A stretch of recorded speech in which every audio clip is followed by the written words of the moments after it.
कुछ परंपराएं ऐतिहासिक, हिस्टोरिकल, हम यहां से पीछे चलें अपने पूर्वजों में, बहुत से नाम आते हैं भारत के अंदर, बहुत से नाम आएंगे दूसरे देशों के अंदर,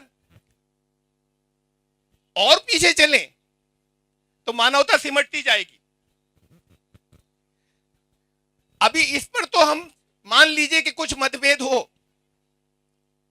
कि सृष्टि शुरू हुई क्या एक इंसान, एक मां और एक बाप से, एक स्त्री और पुरुष थे, या शुरू में कुछ थोड़े से लोग थे एक साथ आ गए उनसे शुरू हुई, इस पर तो कुछ मतभेद हम ले लें या कर लें। वो थोड़े से जो थे वो किसी एवोल्यूशन या विकास के थ्रू बने थे या अचानक ईश्वर ने उत्पन्न कर दिया था, अभी इसकी बात भी नहीं करते। लेकिन कुछ थोड़े से लोगों से या एक माता पिता से सृष्टि शुरू हुई, फिर ये दुनिया के अंदर, विश्व के अंदर बहुत लंबा परिवार बन गया और सबके खानदान अलग अलग हो गए और सब बहुत दूर हो गए। तो पूर्वजों में जब हम ऊपर जाएंगे तो कहीं कन्वर्ज करेंगे, कहीं बहुत थोड़े से लोग निकलेंगे जाकर। परंपराएं क्या कहती हैं, तो मैंने खाली अभी तर्क की बात की थी। हमारे यहाँ भारत के अंदर एक परंपरा बहुत पुरानी चली आ रही है, जो यहाँ के तकरीबन करीब करीब सारे पुराणों के अंदर है।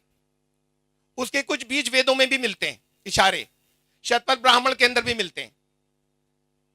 और वो ये है कि प्राचीन काल में कभी एक मनु महाराज थे। एक बात कह दूं मैं, यहां मनु किसी का नाम नहीं था, 14 मनु हुए हैं, उनके नाम पे 14 मनवंतर हैं अलग अलग। उसमें से वो जिनके समय में विश्व स्तरीय बाढ़ आई थी, महाजल प्लावन वाले Manu, Manu of the deluge, वो परंपरा या स्टोरी की बात हो रही है, प्रमाण इसे भी मत मानिए। लेकिन हम प्रमाणों के, इन सारी परंपराओं से प्रमाणों के करीब पहुंच रहे हैं अभी।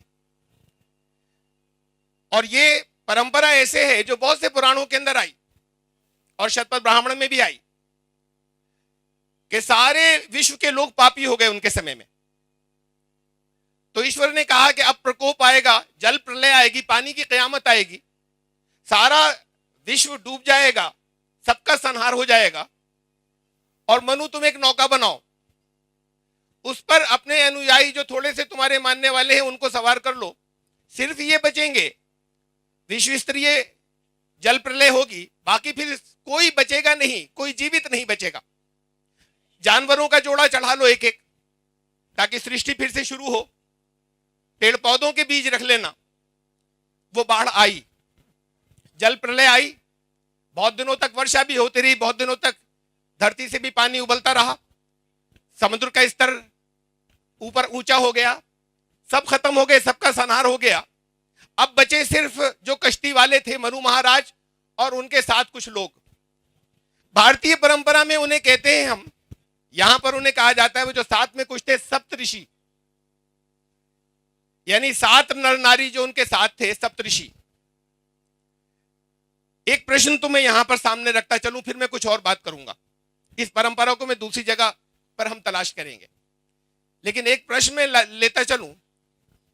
कुछ लोग ऐसा कहते हैं कि जब सृष्टि शुरू हुई तो ब्रह्मा जी ने जब सृष्टि रचाई तो सिर से अपने ब्राह्मण को पैदा किया, पैर से शूद्र को पैदा किया, और भुजाओं से और हाथों से और कमर से क्षत्रिय और वैश्य को पैदा किया। हम नहीं डिस्प्यूट करते, हुआ होगा, कुछ लोग अगर मानते हैं तो। लेकिन सृष्टि के बीच में कभी तो ऐसा एक समय आया इतिहास के अंदर, जब ब्राह्मण था तो वो भी पापी हो गया, शूद्र था तो वो भी पापी हो गया, और सबका संहार हो गया, सब डूब गए, बचा कोई नहीं।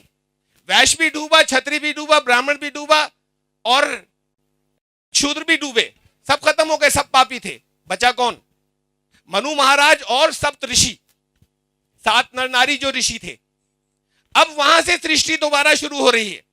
जाने दीजिए शुरू की बात कैसे हुई थी, अब सृष्टि वहां से दोबारा शुरू हो रही है। तो अब दोबारा ब्राह्मण कहां से आए और दोबारा शूद्र कहां से आए? अब तो सब ऋषियों की संतान हो गए, अब आए कहां से सब? चलिए मैं फिर इसी परंपरा की बात में करता हूं। ये तो यहां की थी हमारी, यही परंपरा अगर हम किसी मुसलमान यहां पर बहुत से मौजूद हैं, मैं पूछूं उनसे कि ये किसकी घटना है, कहेंगे हजरत नूह अलैहिस्सलाम की। कुरान शरीफ में उनका जिक्र है, और यही घटना जो है ऐसे ही वहां पर मौजूद है।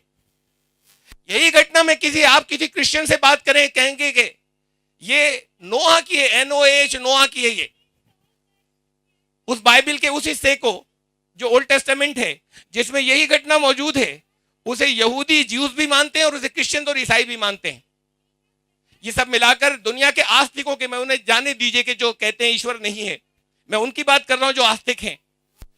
उन आस्तिकों की कितनी बड़ी संख्या हो गई, क्रिश्चियन, ईसाई, मुसलमान, हिंदू कहलाने वाले या सनातन धर्मी। ये तीन तो वो हैं जो ऊपर से मैं ले रहा हूं कि जो दुनिया की सबसे बड़ी संख्या है। नंबर 1 पर क्रिश्चियन है इस वक्त जनसंख्या के अंदर, नंबर 2 के ऊपर इस वक्त मुसलमान है, नंबर 3 के ऊपर इस वक्त वो है जो उनके यहाँ हिंदू कहलाते हैं। ये तीनों अभी बाकी हैं, यहूदी, ज्यूस। ये चारों मिलाकर कितने हो गए? सारे आस्तिकों के मिलाकर ये 80% तो हो ही गए। किसी ने कहा 95 होंगे, मैंने कोई परसेंटेज नहीं गिनी है, 80% से ज्यादा हो गए। अब अगर सब जगह ये एक परंपरा चली आ रही है प्राचीन काल से, तो इसमें कोई तो वास्तविकता होगी, कुछ हकीकत होगी। मैं नहीं कहूं, आप नहीं कहिए, इसे साइंटिफिक सबूत मत कहिए, लेकिन अब ये परंपरा भी सब जगह चली आ रही है। खाली नाम का एक अंतर आ रहा है, कहीं नूह है, कहीं नोआ है, और मनु नाम नहीं है, वो टाइटल है। उनका नाम भी आया, भविष्य पुराण में नाम भी आया, उनका नाम है न्यू। ये भविष्य पुराण में ये नाम दिया हुआ है। तो अब न्यू है, नोआ है और नूह है, उच्चारण का अंतर है। एक ही नाम के साथ में ये परंपरा दुनिया के अलग अलग, जो कहते हैं कि हम अलग अलग मजहबों को मानने वाले हैं, उनकी 80% से ज्यादा लोगों के यहां चली आ रही है। तो कुछ तो वास्तविकता होगी। ये हमारी प्राचीन परंपरा यहां पर, यानी हमारे सबके पूर्वज एक ही हुए, उन पूर्वजों से चल रहे हैं। अब आगे कैसे अलग अलग हो गए जाकर,